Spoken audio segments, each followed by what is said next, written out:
Welcome to a very special Christmas-themed Future Jam episode. I'm Mike. I'm here with Nate and Alex. Ho, ho, ho, everybody. Merry Christmas. You sounded like Scrooge McDuck right there, Nate. I did? Oh, yeah, a little Merry Christmas. Yeah, kind of a little snarl would probably work with that. Let's just rate the holiday right off the bat. Like, how do you guys feel about Christmas? Honestly, honest feedback. Big fan. I like Christmas a lot. Yeah, every year it's like the year drags on and on and on every year, and then right when you're starting to lose hope, Christmas comes in to save the day every time. It never fails. 10 out of 10 every time. Well, I think it takes the best part of every holiday and just puts it all together. Like, you get the good food, you get the good candy, you get the good presents and all. And it really is just the best holiday. Yeah, and on top of that, you have your you can dress up still. You have your Christmas sweaters, your Santa costumes, your Santa hats for that matter. So sprinkle a little Halloween action in there too. It's yeah, you're right, Alex. It really is one of the only holidays that I can think of where everybody like goes out and decorates their house, like Halloween and Christmas. Like I couldn't think of any other holiday where people go that hardcore. Well, election day, but I was gonna people say, decorate their house. I guess with signs for their person they want to vote for. I was going to say Flag Day is a big day. Really? Yeah, people have flags out. Doubtful. But yeah, the reason why I wanted to upfront ask you about Christmas is we're going to be covering our top 3 Christmas movies here in a bit, and I just wanted to, see what hype level you guys were at for this endeavor we're going to be heading down. I'm excited. I got young kids, so it makes it a little bit more exciting. and I am a young kid, so it's exciting for me too. Yeah, I don't think anybody loves Christmas more than Nate. There's a short list. I'm sure that there are people out there, but no, I've been getting ready. Mike, I know we're talking about Christmas movies today, and I went back when you told us about what the prompt's going to be, and I watched my Christmas movies that I have on this list, so I feel fresh at least. Wow, and really? I'm ready, man. I've been in the spirit for a long time, and now that we actually get to put it into action, I'm ready to go. And thank you both for having me on. I am so excited to be back on the Future Jam. You guys have been doing great, by the way, since you guys have brought the show back. So thank you, Nate. You sound more professional than we will ever sound. Honestly, Well, he's the voice of Thomas More. He has to sound professional. we do what we can. The unprofessional professional. so if anybody's wondering, Nate, who are you? Yeah, I know. That's a good question. Why I do you? I ask myself that all the time. No, so my name's Nate. I do love Christmas. I do a couple other podcasts. I know I've worked with Mike and Alex on some of them in the past, but in the Cincinnati area, Northern Kentucky area, I do a lot of local small school broadcasting, and I really enjoy Christmas and what I do. So I'm excited to be back and to talk with you guys. Yeah, we just wanted to get that overhead view of who Nate was. Honestly, the folks listening at home have no idea who Alex or I are, honestly. We have never given anybody information about ourselves besides I have a dog and a wife, and Alex has kids and a wife. That's all they know, and that's all they will know. That's all they need to know. That's fair, yeah. Mind your damn business, people. So let's jump right into it, and who wants to go first with their number 3 favorite Christmas movie? Well, Mike, you're the host here, buddy. I was going to say, you ought to jump in. I would say we start with the guest, but yeah, I agree. Mike, go. All right, my number 3 Christmas movie is kind of a recent movie and kind of probably not considered a Christmas movie if you really, if you ask a lot of people, it wouldn't come to mind. Mine is Little Woman. The remake or the original? I just said the movie that came out recently. So the remake. Sorry, Mike. Ruined. I've never seen it. I've seen the original a long time ago, but I did hear great things about the remake. Yeah, I've never watched either, so I'm not even really familiar with the story. So, can you give me a brief overview of what it kind of is about? Good Lord. And about a group of sisters that live together in their lives. Yeah, it just goes through a group of sisters as they grow up and how they fall in love, life changes. I think they're going through hard times. They help out neighbors and it's A good coming of age story though, set around Christmas time. Then exactly, yeah. It focuses a lot on Christmas, but that's not. It's the backdrop to part of it. okay, But cool. it's more of a coming of age story, and it's kind of it's one of the more important American works of literature, I think. So Is Emma Watson in the remake? Who's in the remake? I don't know all the actors off the top of my head, but yeah, Emma Watson's definitely in it. And funny enough, I'm not a huge fan of Emma Watson at all. I actually dislike most of the stuff she's in, That's true. and she was decent in this. So Oh, cool. yeah, so my dislike for her did not hinder the movie itself at all. That's big because I know you don't like Harry Potter and you didn't like Beauty and the Beast because of her. So Yeah, but yeah, I just thought it was one of those movies that really warms your heart, and surprisingly enough, if you open your heart, you might cry a little bit. So yeah, Oh wow, touching movie then, eh? it's a really well made movie. Kind of jumps around a lot. It's a little bit different than the original. If you ever seen the original, instead of going like a straight timeline, it jumps around the timeline a lot, and it kind of like shows scenes that kind of match thematically older scenes, like earlier on in their life. So that's why it jumps around a lot. So it kind of like it juxtapositions those scenes against each other to kind of like show the changes in the girls and in life, like how life changes through as you age, type of thing. So no, I mean, I guess not a lot about Christmas, but it's still considered I guess a Christmas movie. So all right, who wants to go next on their number 3 Christmas movie? I'll go next because my movie's kind of in the same vein as yours. My number 3 Christmas movie is Jingle All the Way with Arnold Schwarzenegger. There we go. I I loved that movie as a kid. and that's like I like was reading reviews of it, and people like dislike this movie, but it is just a kids movie. It's a fun Christmas time kids movie that's kind of goofy. Like kind of has like a good. I don't even know if it's like a good message at the end, but like it's kind of heartwarming. But like it's just a fun Christmas movie. Sinbad's great in it. I love when he punches out the reindeer, and then they show him sitting there drinking beer with the reindeer here, like 5 minutes later. It's just a fun movie. Yeah, I think it's just unabashed fun movie for kids. Like a boy, I think it's a boys movie. Like boys, something a guy would really like because it's superheroes. There and back when that movie came out, there wasn't a lot of superhero movies, anyways. So it's kind of cool to see an action figures type character in a Christmas movie. Plus, with Arnold Schwarzenegger, the king of action. Yeah, because he didn't really do many kids movies. I mean, you knew who he was and all, but a lot of his movies were older.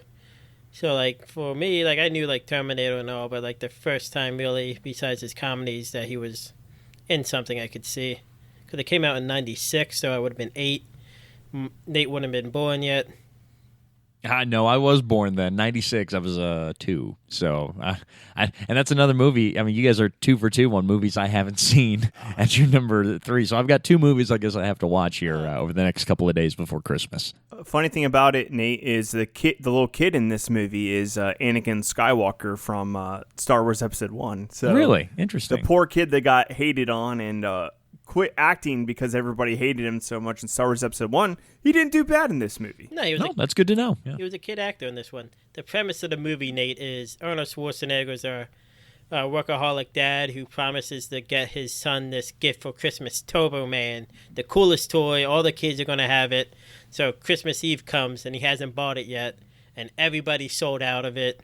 And it's like his romp through the city to try to get this gift, and Sinbad's his postal worker he's trying to get the gift to, who's like a nut job, and Phil Hartman is trying to sleep with Arnold Schwarzenegger's wife the whole movie, and it's just fun. It's silly. He fights a whole bunch of Santas at one point. It's just a good kids movie. I'll have to watch that. I don't know what that's streaming on right now, but it's got to be on something here during the holiday. No, it's the one like you said you watched the movies. I watched 2 of my movies in the past week. This one I didn't have streaming anywhere. You have to pay for it. I was hoping to watch this one. Well, I'll see if I can maybe catch it on like YouTube TV or something, maybe, record it or something like that if it's on. So I'll keep an eye out for it. All right, Nate, last but not least, you're up with your third. My third one, I don't know. There were a lot that I was trying to put into this final, I guess, starting spot for me at number 3. And I ended up going with something that is more recent. It was between this and White Christmas. But I ended up going with the more recent one, even though, Bing Crosby and Rosemary Clooney, all great performers. But I'm going to go with Love Actually at number 3. I think that's a movie that set the bar for a lot of those, like, I think during the Christmas time, especially now, like romantic comedies and kind of like that's a harder Hallmark movie, I would say. There's definitely a lot more inappropriate, happenings in that movie than like your standard Hallmark movie. But that kind of feel good, almost cheesy movie around the holidays, I think, is something that a lot of people, will enjoy watching. It's just a good feel good movie. And I think that the idea of taking all of these, and this was before Crash, I believe, too. So it was 2003, all of these different stories weaving their way into one right up to Christmas time. A lot of them are funny. Some of them are kind of heartbreaking, but it's just a good watch. I know The Holiday is one that's kind of similar to it, but on a smaller scale. New Year's Eve and Valentine's Day, I think. I've never seen the other two, but, those are movies that have, sparked inspiration from Love Actually, and I think that's why I put it at number 3. I've not seen that one before, so I'll add that to my list. It's got a great cast. I mean, it's got Liam Neeson, Alan Rickman. It's got Colin Firth. It's got Hugh Grant. It's got, just down the line. I'm sure I'm forgetting individuals that are in this, Andrew but just Lincoln from Walking Dead. Yeah, Andrew Lincoln is in it. Keira Knightley. All you had to say was Liam Neeson, and I'm in. Okay, that's all you had to say. It's a star-studded cast. I mean, it's pretty incredible what they were able to do as far as casting goes, and I think that the movie it's a fine watch. It's before like a lot of them got big too, but it's just one. I think it's because they're all like a lot of British actors, right?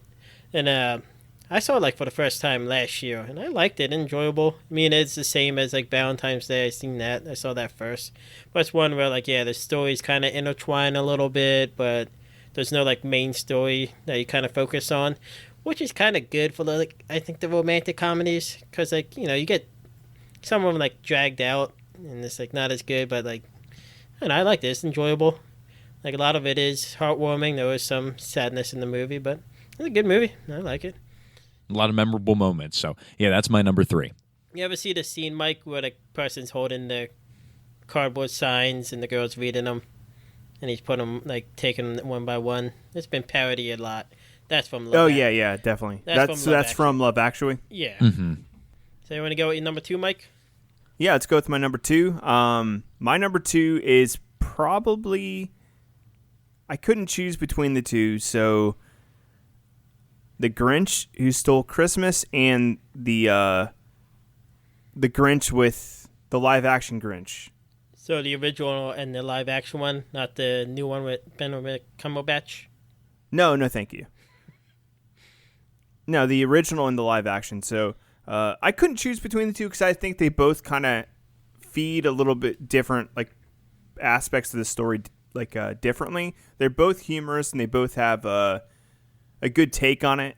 Obviously, the cartoon's a classic, so that one might override it a little bit, but I enjoy them both about the same, so it's hard to choose one or the other.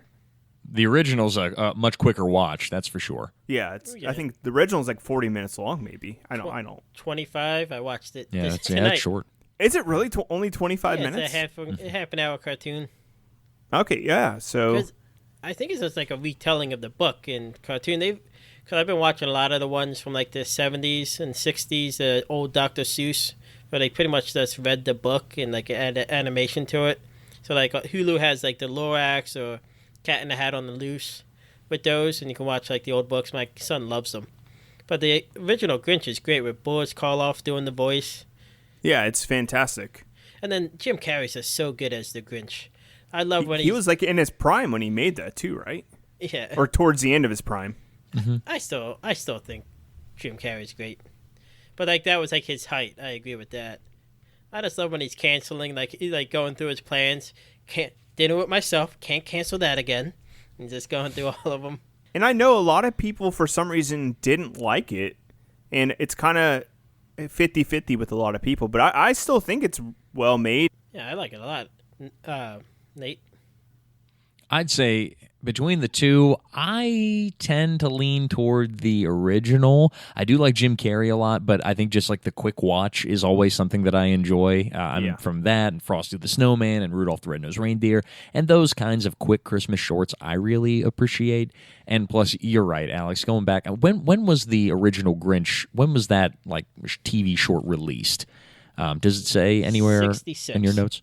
66. So, Yeah. I mean, that's pretty impressive that they were able to create something that was so, I don't know, it was fun. It was I use the GIF all the time, or GIF all the time, of the Grinch smiling when he's getting his devious plan, right, and his like little hair curls up on top of his head. It's just a lot of memorable moments. Of course, when his heart grows 3 sizes, just so much joy in that movie, and plus a pretty memorable song too. That's something that you have to take into consideration when you're putting that pick out there. So I don't hate that at number 2. And plus, it's a fantastic Christmas story in general. It's about like opening your heart and allowing yourself to like tenderizing your heart and allowing yourself to love and care for other people, as opposed choosing to, joy. Yeah, holding yourself up and separating yourself from the world. So I guess it has an important message as well, but it's humorous, and it's I think it's a great, fantastic Christmas movie. So, Alex, what's your number 2? My number 2 is the 1946 classic It's a Wonderful Life with Jimmy Stewart. I just love that movie. So good. It's like the first one where like, oh, I wish I was never born, and you show his life. And like, I think movies nowadays, like if they have that moment, they do it like halfway through. That's the last 20 minutes of the movie, and it's a 2-hour-long movie. They're showing this guy's life of this. Nothing's going his way. He's stuck in this town. He thinks his life's terrible. His brother goes out to be a war hero. His friends, he missed the chance to become a millionaire because he's just taking care of this small town from a greedy banker who will just turn everything over to himself, and just a guy who thinks his life is just meaningless and has nothing, but it really is this great guy that everybody loves. That's actually my number 1, Alex. It's mine also, so we're going to have to talk about this more here later go. on. I think this, honestly, it's probably one of my number 1 movies of all time, not just Christmas movies. So that's how I feel about it. Well, like the whole thing is like every man should just have, or family should just have a roof over their head that they can own and be happy and be proud of. And that's all he's trying to give people. And I mean, that's what his dad would like. They just set it up so well that he does not want it. And like you just see Jimmy Stewart becoming this angry, grumpy old man who's doing a job he doesn't like. All his dreams are crashed and all. And like it does finally just pay off that last 20 minutes where you see like everybody that he touched in his life, all without him now, just becomes hardened people. And like he doesn't think it, but he is the light to these people just to be good people. And he's giving them that option to be happy. I think it's the ultimate, like, the perfect ending. Like, it's like a lot of Hollywood movies try to go with like that happy ending, and this one actually seems earned, like a well-earned happy ending, and like it seemed natural. Like this would be something that would happen in this small town. Like people would go to bat for him because he's gone to bat for them his whole life. Made perfect sense to me, and it's interesting. It's a supernatural movie as well. Like you don't see many. I guess there's a lot of supernatural aspects in Christmas movies, but you don't see many that actually go into like the actual like what is life and what does it mean, and like a lot of different like serious topics. You want to go, Nate? I know it's your number 1. What do you got? Yeah. I mean, as far as that movie goes, I mean, I watched it for the first time last weekend, okay? And I think that it is, like Mike said, one of the as far as Christmas movies go, it is by far the best. I think, like, head and shoulders above literally every other Christmas movie I have ever watched. Although I haven't seen Jingle All the Way, so we'll wait and see. But I think, yeah, you're right. The idea that it is a real story, Mike, I think is something that really does stick out to me. The fact that, not to spoil too much for everyone, but, you guys all know, like, the bad guy he doesn't lose in the end. There's not this, just moment where the bad guy gets crushed and that's it, and justice is served. It doesn't quite work out that way, and I think that's a real ending. That's a quick point on that, Nate. If you want to watch a funny video, SNL did a skit with Dana Carvey playing Jimmy Stewart, where they do the alternate ending for It's a Wonderful Life. And they're like, oh, yeah, whatever his name is. He's like, oh, he turns out he had the money. Well, let's go get him. And, like, the whole town goes over, and they beat the crap out of him. Oh, out of Potter, yeah, right? Potter, I think it's his name. Yeah, Potter. Keep going. Yeah, I mean that's the kind of thing though. Like he doesn't get that moment in the end where suddenly he's on the losing end, because that's not necessarily what life is all about. Definitely not what Christmas is all about. It's not necessarily even bringing down the bad guy. It's just making sure that you take care of the people that have taken care of you for so long, and that's a movie and a story that, again, I don't think we can get enough of. So, and what's funny is, when it was released in theaters, it bombed. Nobody went to go see it in theaters. It bombed, and the studio didn't even want to pay for the rights. So it actually went to TV broadcast. So that's when it became popular, is when all these TV channels started playing it on TV, because it was free to play, because nobody owned the rights to it. And that's why it became popular. And it's one of those movies that wasn't initially seen as a classic, but now it's considered up there with, like, the greats, I believe. I mean, this movie was made, 74 years ago? That's crazy to think that 46 is when that came out. But, yeah, definitely a great one. So. And that is, like, why I watched it yesterday, to rewatch it for this. And, like, I just love when he, like, is at home breaking down before he, like, goes to the bar and, like, thinking about killing himself. And, like, he's getting mad at his kids, but you can tell he's mad at it. He's not mad at his kids, but, like, you can tell, like, it's that anger that's misplaced, and you can tell he feels bad about it, but he just has so much going on, and, like, it's just, like, it's such a good, he's so good in it, like, you believe it too, like, you just believe he's this angry young guy who's just frustrated with life, but can't take it out on anybody because that's not who he is. And yeah, you don't feel that energy in many movies. Like, you don't see movies where they, like, have that type of anger and it's, like, palpable. So, yeah, I think that's really neat as well. And, like, you remember Clarence, and he's only in it for 20 minutes. Like, it's just, like, he's so good. Just for, like, that last 20 minutes is just kind of being there. It's one of those movies you can almost break it up into acts, like, pretty easily. And all of them would stand on their own. Like, they would all, like, stand as a fun experience in and of themselves. So, yeah, it's one of those movies where, I can't gush enough about it. So, do you guys have anything more about it before we jump into Nate's number 2? I mean, we could talk more about it. I've got a couple more things, but we could save it till we go back around until after Alex's number 1 has been read. But my number 2 might be, I don't know if it's Alex's number 1, but we'll see. It's one that definitely needs to be talked about. It is A Christmas Story. 1983's A Christmas Story. Just such a memorable show, such a memorable movie. Of course, they play it 24 hours a day on Christmas. It is a just wonderful, fun, and kind of nostalgic look at what life was like back then and how simple it seemed almost. Yeah. I like watching it thinking like, wow, imagine when you were a kid and the only thing you wanted was just that one thing, that one Red Ryder BB gun. That's the only thing that you wanted. And to think now where we have everything, we've come so far since when that movie was set, I guess in the 50s, I guess is when that is supposed to take place. And just to look back and so many good quotes, so many good characters, I think that Ralphie is just a memorable figure and icon of Christmas, and that innocent, Christmas spirit that kids have. And I think that even though the times have changed, I think a lot of that still is held on to by a lot of, small children as they're growing up in, these different times. And I don't know if you guys, have that same feeling, but I know I love the movie. Gotta watch it every year. It is a must-watch for me. Mike, I'd imagine it's on your list too? No, I already read all three of mine. No, I meant of movies that you have to watch at least during Christmas. I'm not a big Christmas movie watcher, so I don't every year. I don't just watch a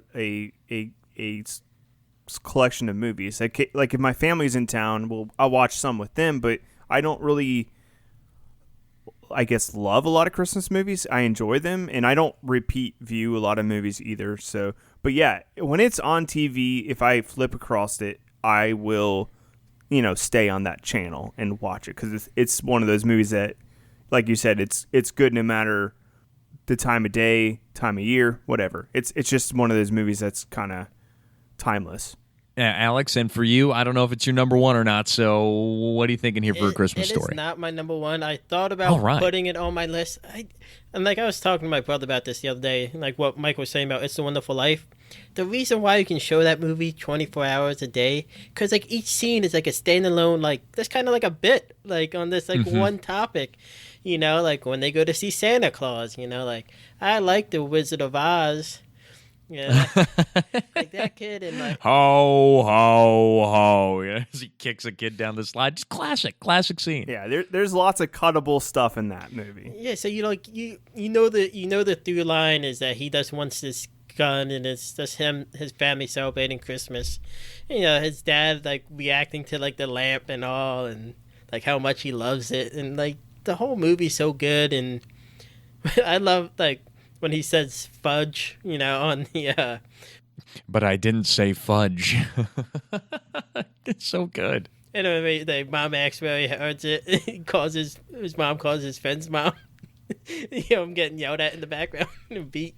Like, it's just such a good movie. Like, and like, I don't know, we've all had, like, when he gets the pajamas and he just hates them. Like, everybody gets, like, that gift that you're kind of like, oh, you have to like, but, you never gonna wear this. Yeah, but your parents still make you like use it at least one time, just to make your aunt happy or something like that. Yeah, that's so good. It is a classic. I might probably put it at 4 on my list, but this didn't make the cut on my list. There are a lot of good ones out there, but yeah, at least for me, that was that had to be number 2. It had to make it on my list. So, hopefully no one shoots their eye out here when they get their Red Ryder BB gun here in 2020. Okay, so we know Mike's it's number 1. It's a Wonderful Life, and Nate's number 1 is a Wonderful Life. I have nothing else to say about it either, but Nate might. But what was your number 1, Alex? It's the animated 74 classic, The Year Without a Santa Claus. I don't know if you guys ever seen it. Wow. I'm really like reaching back for this one. Yeah, is that the one that's animated similar to Rudolph? Yes. Yeah, it's a stop motion. Yeah, stop motion with the biggest. And it has like the flame guy. Yeah, the Heat Miser. Snow Miser. Yeah, Snow Miser. I like the music in that one. I don't think it's a couple anywhere classic near as songs, good as Rudolph, but well, it's better than Rudolph. It's the best Christmas movie of all time. No, it's just like the songs are great from the Snow Miser and Heat Miser song. It's Gonna Snow right here in Dixie. It's just I like the idea that Santa Claus is just tired, and he says, "I'm just gonna lay in bed. I don't need to do this anymore." And all the kids around the world, which it's kind of dated, but it's like one of those things they make fun of everybody so they can kind of get away with it. They draw everybody so they can kind of get away with the stereotypes. But it's just so good. Top to bottom, I think it's I don't know. And then at the end, Santa Claus doesn't miss a year. Santa Claus isn't going to miss a year giving out gifts to kids. So you just chose this as your number 1 just because you don't think it gets enough love? No, I own it on DVD. I genuinely love this movie. Serious? You watch it all the time? Watch it every Christmas. I think I watched it once a couple years ago. I watched it on YouTube for like the first time, and it was cut up with commercials, obviously, but the commercials were from like 1985. and it was a big time throwback for me. And it was very weird to watch. I was almost just as interested in like the 1985 Miller Lite commercials as I was in the movie. But that's not putting down the movie. The commercials were interesting too. But yeah, Alex, I think that's a fine one. I think you could have really put any of those, stop motion or even animated Christmas movies from that time, be it even Frosty the Snowman or Rudolph, like Mike was saying, and I would definitely nod along with that. At least it deserves some props, at least during Christmas, definitely. Yeah, I think Rudolph's better, but everybody's open to their own opinions. Didn't make your list. I mean, how much better could it be? Well, neither of them made my list, to be perfectly honest. That's true. Mike could have them ranked 4 and 5. I'm surprised neither one of you guys had Elf on your list. I thought you would. I mean, it's good. I enjoy it, I might catch some heat for this because I know people that love Elf. There's like no other movie that comes near it. It's an enjoyable watch, and Will Ferrell's really good in it, but it's not quite landing at the top 3, at least on my list. I need a little more weight behind my movie, I think. I'm with you. Also, I'm rewatching a lot of older comedies that I liked when I was younger. And I'm starting to realize that Will Ferrell didn't age well for me for some reason. Like, I thought he was pretty funny when I was younger, but I realize he plays just about the same character in every movie. And you can basically figure out what he's going to do next. And it's random humor. And I guess once you have that figured out, it's not well written. It's just random humor. And random humor is good in the moment because it catches you off guard. But once your guard is up, you know it. You know what's going to happen.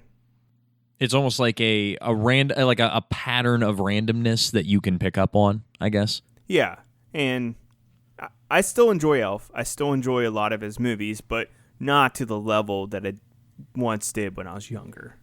I agree with that. I mean, I watched what movie? This is not a Christmas movie, but The Producers, the remake of The Producers recently. Yeah. And he's in that, and that movie is wildly. I mean, it's Mel Brooks, so it's gonna break all sorts of politically correct rules. And Will Ferrell plays like a neo-Nazi. It's a very strange, role for him. It's springtime for Hitler and Germany. And with that, like that was, I guess, so out there. I found it hilarious, even with Will Ferrell kind of being that same character that he was in Elf, except obviously not Buddy the Elf. Now he was, a Nazi, so not quite the same. But I do kind of get what you mean with Will Ferrell. I enjoy him still, but not enough to get on my top 3, I would say. Okay, so that's one that kind of fell off before. Were you debating on putting that on your list, Alex? No, I think it was. I would say the closest one. I would say Rudolph and Christmas Story are probably like my closest ones on the list. But I like the 3 movies I can watch every year and enjoy. And back to the Rudolph thing, Burl Ives, I think gets he almost gets forgotten when you talk or when you think about American icons. And I would say that he's not on that same level of from back then, like Frank Sinatra or Elvis Presley. He's not. But everyone kind of remembers him only for being Sam the Snowman in Rudolph the Red-Nosed Reindeer. And it's good that every year we're reminded of the greatness of Burl Ives. But he really was a phenomenal folk singer in American history. As far as he goes, he wrote a lot of classic songs. He made a lot of old folk tunes more popular. I think that Burl Ives needs a little bit more credit in the mainstream than he does just around Christmas time. And the other thing that I found kind of cool is that the voices of Hermie, the dentist wannabe elf, and Rudolph, the woman who played Rudolph, they actually, I think they're both still alive today, and I believe they still live in the same, I don't think it's an assisted living facility. They've lived in like the same like a senior living area where you kind of live independently. They've lived in the same area together for years, which I think is kind of interesting. So great little factoids there, Nate. Yep, I'm dropping all of them. I read that a couple weeks ago, and it really stuck with me. So you just like perusing like old people internet? No, I think what I was doing, I was watching Rudolph. This was like right after Thanksgiving, I think, or maybe right before Thanksgiving, and I went through their IMDb just to kind of see who else was in the movie, if it was anyone I knew, and it wasn't. But they always have those fun little factoids on there, so that was one that I picked up. You said you had more on It's a Wonderful Life, Nate. Go to your number I one. did, yeah. To really hammer that home, I think Mike talking about the box office and how that really is how, for years, Hollywood judged whether a movie was good or not, which I think is really obvious. We look now at the Netflix world that we live in, or the streaming service world that we live in, and the box office almost is growing irrelevant, right? Because now, after this whole pandemic is over, who knows what theaters are going to be like? Are people still going to go to the movies as often? Obviously, Mike, I know you and Alex both have talked about this before. Theaters aren't quite what they, even before COVID, theaters weren't doing so hot. And so the box office doesn't necessarily show, just like here in It's a Wonderful Life, what the value of a movie is. And I'm glad, actually, that Hollywood is going to, I think, start getting away from that a little bit. It might be still important for some movies, like action movies maybe, but for movies like this, like It's a Wonderful Life, there is so much good that can come out of these movies. And I really think that, during this time of the year, 2 hours out of your time to get a true heartwarming dose of what Christmas is all about, you can't put a price on that. That is a must-watch movie during the holidays. Currently on Amazon Prime. Go watch it if you have that and you have the capability to. I actually found a Blu-ray of it that has a black and white copy, and they remastered it in color. It's kind of interesting to see it in color. See, sometimes some movies they'll get not ruined with color, but you know what I mean. Like it just changes the vibe almost for me. Do you ever feel that with certain movies? Because certain artistic styles they design it to be black. They not necessarily design it to be black and white, but they shoot knowing that is their medium, and they line up stuff, for that purpose. So sometimes it could probably ruin shots or make things different than what the artist intended. So yeah, I get what you're saying. But that's all I have for It's a Wonderful Life. It was a great watch. But piggybacking on your thing about box office, Nate, maybe if box office becomes less important, the metric or like how they'll gauge success outside of like play counts on like Netflix or Amazon is kind of like how much like society like shares like snippets of it. Like The Mandalorian was super.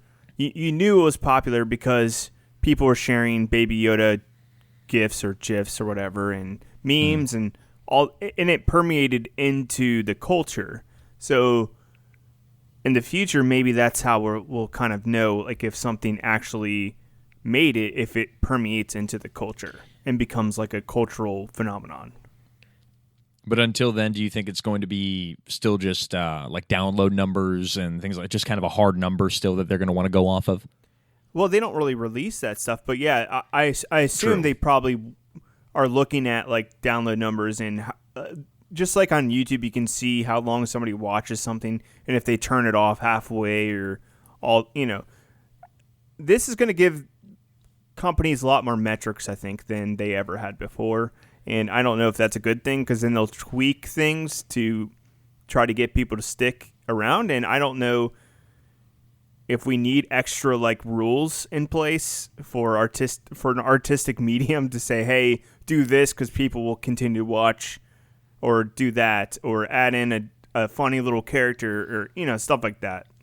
I think they'll tell you how much a show was downloaded or watched if it's popular, just so to get that was the whole thing with Bird Box. So many people watched it, no one talks about it after that.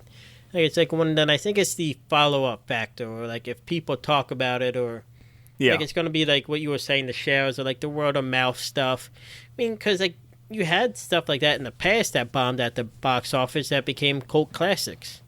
It's a Wonderful Life and Tron and Rocky Horror Picture Show and Evil Dead and things like that became cult classics over time just because people like it so much and keep just following it. The Titanic. Yeah, big movies like that. Well, Titanic, we all know, bombed at the box office. Yeah, it sunk. Didn't do that great its first weekend, right? Didn't it? No, that was Avatar. Avatar this first weekend. Yeah, wasn't Avatar great, kind of. So. and then it kind of just kept going and going. I think you can still watch it in the theaters. But yeah, if they release Avatar in theaters again, I think that has a shot to be the number one grossing movie again. So all these movies, I would go see it. All these I would go movies see it, keep definitely. like trading spots in the number one grossing movie because they'll re-release it, and then those numbers count for their overall total. Cheating, but Endgame, they tried so hard to beat Avatar. They re-released it, and like I think they were begging people to come see it. It's like, please come see this so we could beat Avatar. And like, I don't know, it's kind of something to say about James Cameron that he gave us Titanic, which I guess is based off something, and Avatar that were the number 1 and 2 movies that weren't franchises, were just one and done movies. Now, well, Avatar's becoming a franchise, but like the original concept that just made a ton of money. yeah. So real quick, Alex, before we sign off, you let me know that you have a game that you would like Nate and I to compete against each other at. Oh, we're competing? All right, I'm in. Yeah, let me write your name down. Nate, and that is spelled with an N, right? Look And at that. Yes, Nate with an N, And then Mike. as in Nate. Mike. I'll just Mike put with that. an N as well. I'll put Mike. I'll put Jerkface. That's that. So we're gonna play a game. Which came first? I'm gonna give you two. I have 5 rounds. 2 Christmas items, or like stuff related to Christmas, and you're gonna tell me which one came first. So how do we do this? We bell in or No, I'm we just raise you our got- hand in the Teams app? No. Do we write down like the answers on like a piece of paper, then we all read them off, or are we going one and We'll one? go 1-on-1. I'll have you each guess which one you think Okay. came first. Okay, and then I guess if we both tie, then You both know. get a point, or you both don't get a point. And Okay. Nate can go first in the first round, and we'll alternate. Okay. So, the first one I have is what came first? The Hallmark Christmas ornaments or the U-Log being shown on TV? I'm going to go with the. I'm going to say the Yule log being shown on TV was first. I don't know why. I have no knowledge. I'm just going to guess. I'm going with the Christmas ornaments because I feel like Hallmark existed before the TV, but that's just a wild guess. Nate gets a point. Wow. All right. The first U-Log was shown on TV in 1966. I think it was NBC. The executive decided he was watching a Coke commercial and saw like the old fire and figured people should have a fire on Christmas. So one night of television, they lost like I think it was $4,000 worth of ad revenue. Decided 4,000. They decided to show the U-Log, and it lasted for 22 years until 88, and then it's kind of been off and on since then. I think you can get it on Netflix now. Yeah. Yeah, or YouTube. I mean, I do that all the time. The first Hallmark collection of Christmas ornaments was 1973, with 6 Oh, ornaments and 12 yarn figures. I would have expected that to be a lot older than that, Alex. Well, that's why the game is tricky, Mike. Okay, Mike, you'll go first in this round. What came first? The first Christmas lights on like a string, or Macy's holiday window display? That's a tough one. I'm going with Macy's just because they're all about holidays. They have the Thanksgiving Day parade, and they seem like they're the ones that start things. So I'm going Macy's. I'm going to go with Macy's too. That was my original thought, so I'm going to stick with Mike on this one. I'm going to go with the Macy's window display. And you guys each get a point. All right. Oh, So- nice. Macy's first holiday window display was 1874, and they had like porcelain dolls and all set up. And the first electric light bulb string for Christmas lights was 1882 by Edward Johnston. Before that, candles were used, and they had a fire vest, so they wanted something else. And Yeah, I would expect so. so you both got a point on that one. All right. Okay, take number 3. What came first? The Rockefeller Center Christmas tree, or the Rockettes were founded? I'm going to go... Oh, that's tough. I'm going to go with the Christmas tree. I'm going to go with the Rockefeller tree first. Yeah, I'm going to have to go with Nate as well with the Christmas tree. Seems like something that's probably been going on for a very long time, so I'm with Nate. Well, it has been going on for a very long time, but it is wrong. Rockefeller Christmas tree was first put up in 1933. The Rockettes were founded in 1925 in St. Louis and have been performing at Radio City Music Hall since 1932. Wow. All right. Coming up, 88 years this year. It's impressive. I forget you're an accountant. You like doing that math. That's right. Yeah, I got those numbers coming through. Okay. So this one. What came first? The term eggnog.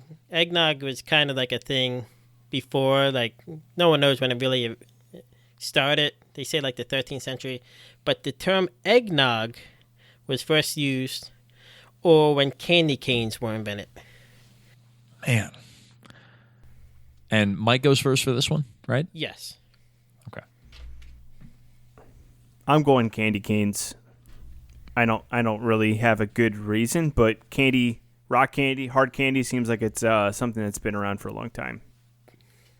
Yeah, and the idea, I guess I remember always like the J, right? How it looked like a shepherd's cane, maybe. Like I heard a lot of different reasons why candy canes were shaped the way that they are, and I'm going to actually go with eggnog though. Let's go with eggnog, Alex. Show me eggnog. Come on. We're going to come down to the last round because Mike got a point. Woo! Oh, man. Candy canes were invented in 1670 in Cologne, Germany. A choir master wanted kids was tired of all the noise during Christmas Eve Mass, so he wanted something to keep the kids quiet. So he went to a candy maker and had them whipped up some candy canes. Going back to the shepherd thing, he made him look like a shepherd for Jesus is the only way he could kind of pass it off.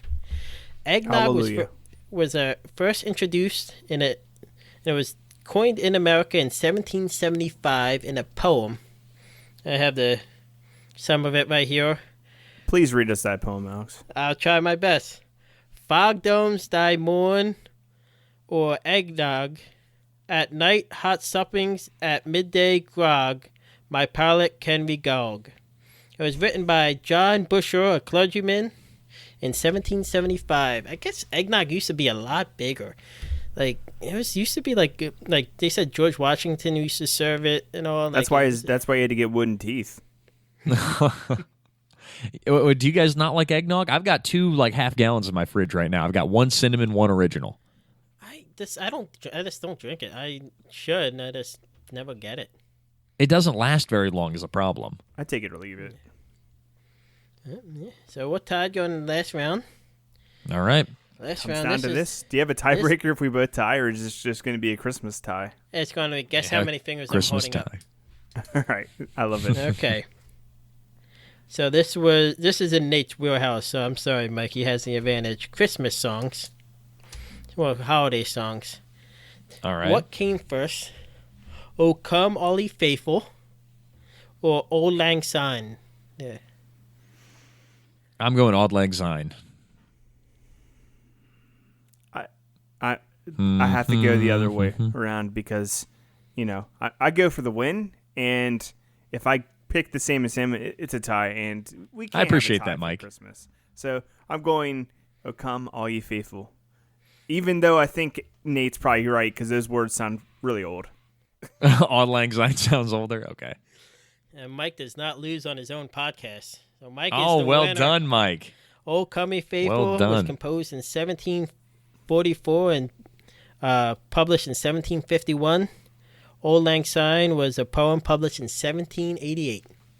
Oh, close, but no cigar. Well, congratulations, Mike. That was a hard fought battle, That was a but tight one. really, I can guarantee that I have learned. Mike, we didn't know really. I mean, we knew kind of maybe about some of these, but these were a lot of gut feelings. I'm glad that we played this because I definitely learned something. Yeah, so did I, and I love random facts, and I'll file those away and probably remember half of them, but, I could always use them in an argument someday. I'm going to quote the eggnog poem at Christmas, I think. I think you should. You should look it up and read it over the Christmas ham.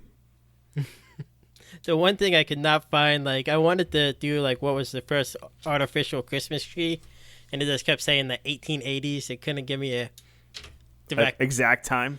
Yeah, but the first one were goose feathers, and they were paint them green. That sounds disgustingly terrible. It does. Obviously, you guys don't do that with your with your artificial Christmas Is that tree? why you have all those goose in your backyard? Or geese? Yes, I mean they always say that when Christmas starts getting close, they say the goose is getting fat. That's like a saying. I think that a lot of I don't think people say it much anymore. I say it every day. Yeah. Every day. The goose is getting fat. Mike says it at me. He's like, "Oh, Christmas will be coming. The goose is getting fat. The goose is getting fat, guys." No, it was started in Germany, I guess, to combat deforestation for Christmas trees. So, yeah. I like that fact right there. That's probably the best fact of the night. The goose feather tree, love it. Well, thanks for coming on the episode, Nate, and I hope everybody has a fantastic Christmas. And you can follow us on the socials. I'm not going to even give that out. That's my Christmas gift to you guys. You can figure that out on your own. We're not going to go through the rigmarole. Alex, you have anything to say to the fine folks for Christmas? Yeah, Merry Christmas, and follow us at the Future Jam on Twitter, Facebook, and Instagram, or call us at 513-BOT-COLA.